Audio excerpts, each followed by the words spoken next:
I find it interesting that I am part of this session because my body of work includes two poems. I've only written two poems in my life, and one of them, the first poem I wrote, in fact, was a Facebook status update.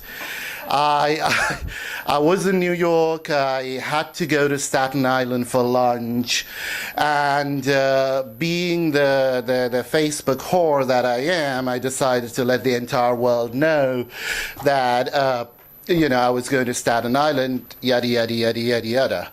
And one of my poet friends wrote to me saying, "Oh, and you claim not to write poetry." And he turned in the Facebook status update into some weird poetry competition without my knowing about it, and then it got published. So it's strange. I feel like a fraudulent poet. I really do. So this was the poem. It's called Suburbia. I am going to Staten Island. I will bring you flowers and sameness, and children, and melancholy, and whatever else they breed in the suburbs. That was it. Thank you. Yeah. So this first poem is called Homecoming, and it was written. I've lived most of my life in the city of Madras, now called Chennai, and this is having gone home after a long time of being away. And what I always notice about Madras is the level of noise, that it's very, very loud compared to other places. But this poem was written on a particularly quiet day after the tsunami, when it seemed as if the city was holding her breath. So this is called Homecoming.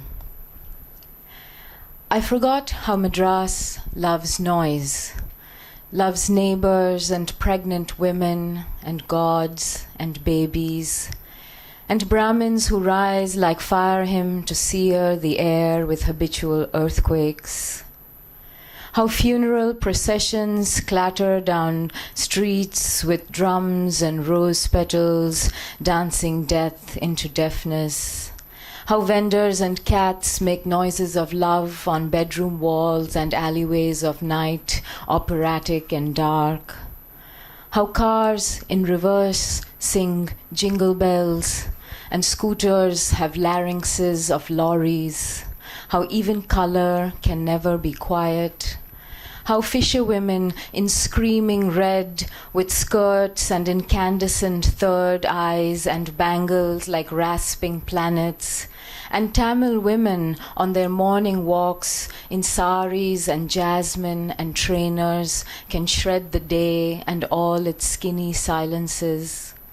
I forgot how a man lying under the body of a tattered boat could ask for promises, how they could be as silent as the sea on a wounded day, altering the ground of the earth as simply as the sun filtering through, the monsoon rain dividing everything. I'm going to begin with a very short poem called Design. I'm too old to be writing a love poem, so the only justification for this poem is that it happened a few years ago. Design. First thing in the morning, I think of you. Your eyes, for instance. The face, though, is forever forming, like patterned panels of a window blind breaking at the least breeze. A thought shifting shape with each ragged breath.